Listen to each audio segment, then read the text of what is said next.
Welcome back to another episode brought to you by Game Glitches. Today we're gonna take a quick look at Castle Crashers and 3 ways that I've discovered that are easy to farm gold with. So let's quickly begin and not waste your time.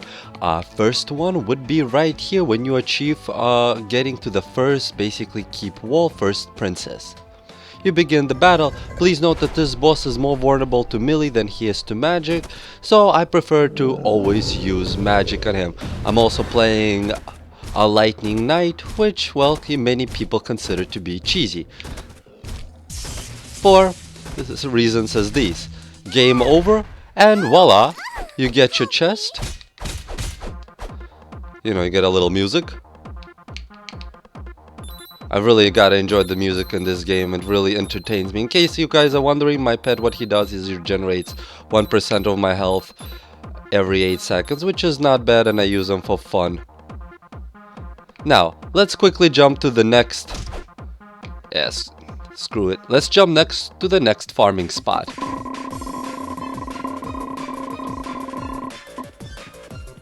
And you don't get really a lot of experience, but you do get hefty 103 gold really quickly. For this next farming trick that you can do indefinitely, you will need to do one thing. You need to obtain a goat. That is, could be easily obtained in earlier levels. Then you need to proceed into your farm here, unless you haven't already picked it up. Pick up your goat, and now head back out real quick.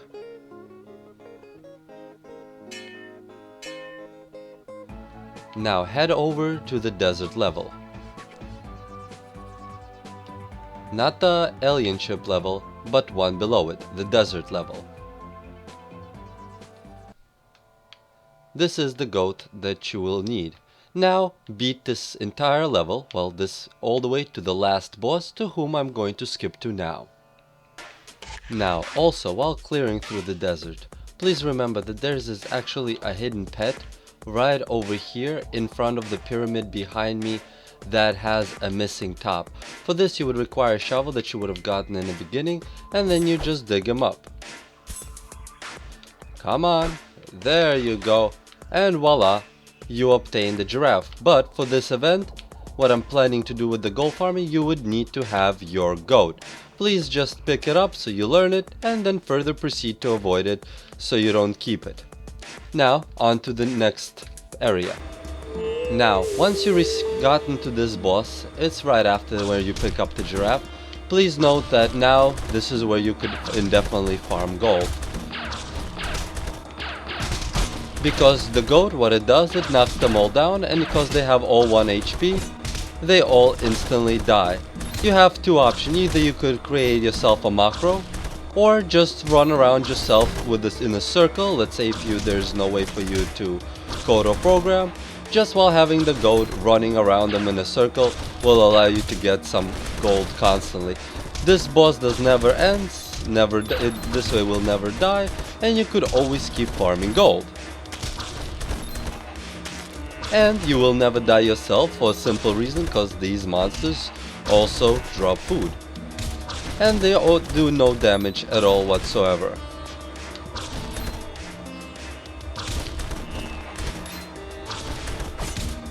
And just continue farming, and if you really want to win real quick, all you gotta do is hit it.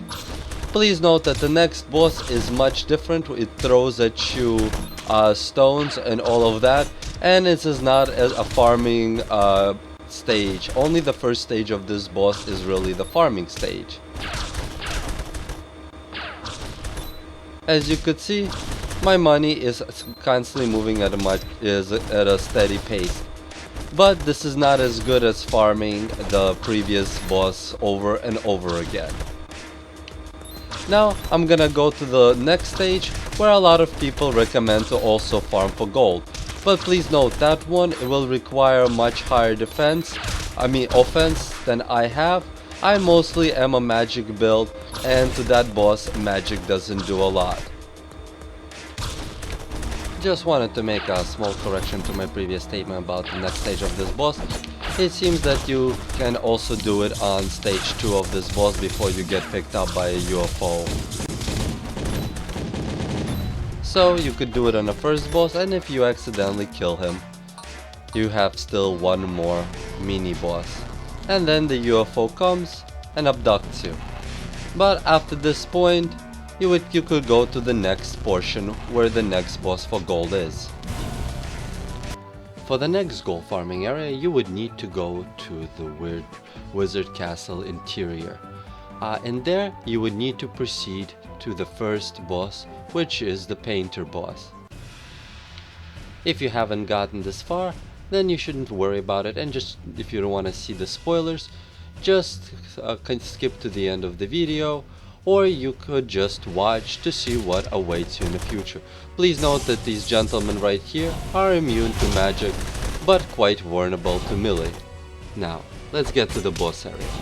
If you have never beaten this area before, once you arrive here, all the three of these doors would be closed, and the only door that would be open would be the top door right here. So, and once you've beaten this stage, this would open, then once you've beaten that, this would open, and henceforward. So, let's jump into this door right here, and we'll start with the first boss. Now, we have a painter boss right here, and he's quite annoying. He basically paints pictures that blow up in your face, and it's, you know, up to you to do damage to him. The reason why I don't like to do it is this boss is because I am mostly caster, but the boss is mostly melee. You know, as you could see, he barely takes any damage from magic, even though I have magic completely maxed out. I don't really care that I'm taking a lot of damage. It's just for demonstration purposes to show you that unless you're a defense build type of a character, that you will still severely suffer a lot of damage.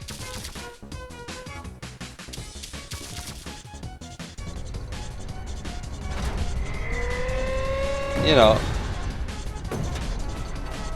even if you, let's say, you want to do the whole sandwich thing, as you can see, still not a lot of damage being caused to him. As I said earlier, this boss seems to be for those who have very much tons of physical damage or much higher level. You can't seem to farm him at level 35 like you could easily farm the two other ones that I have demonstrated earlier. As you can see here, I'm still having difficulty. Honestly, I'm not really trying, just like enjoying this fight, because I really do enjoy the craziness within you know, this game. And it's not like I can't afford more healing pods.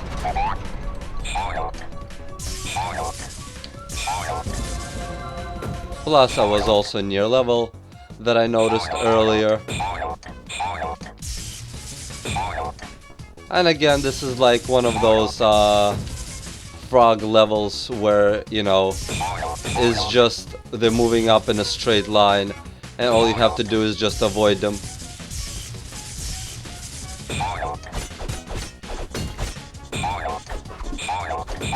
As you can see, this boss is a little annoying. Come here, you little fucking bastard. You, goddamn. Come here. And this is why I decided to raise a lightning character, because they seem to me have the longest range, and on top of that you couldn't mess with stun.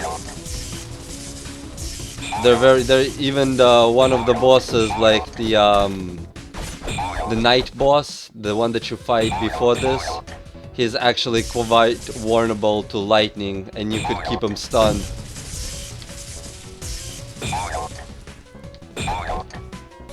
As you can see, this is why I left this boss, this technique for farming for the last, because it's not that effective and is a very much a lot of time waste.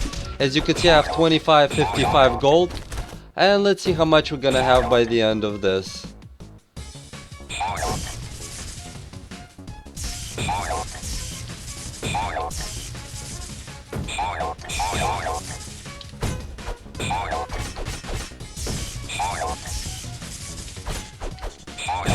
There we go, finally.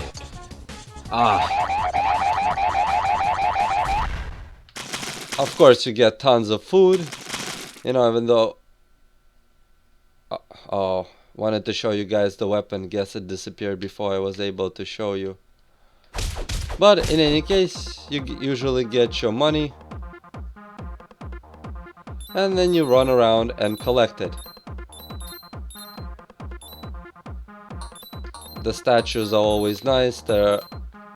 Oh, so much money, no! Well, so about, let's say 180, 200 gold. Including what I've missed. And then you head up here, and then you're done. And of course you gotta destroy this crystal to continue to the next door. Well guys, I hope you guys enjoyed this video. I hope you guys could keep farming some gold. You could also farm some good EXP this way, level quickly. And I hope you guys enjoyed this video. Please click like, please click subscribe, and I'll see you guys in the next video. Thank you very much and have a wonderful night.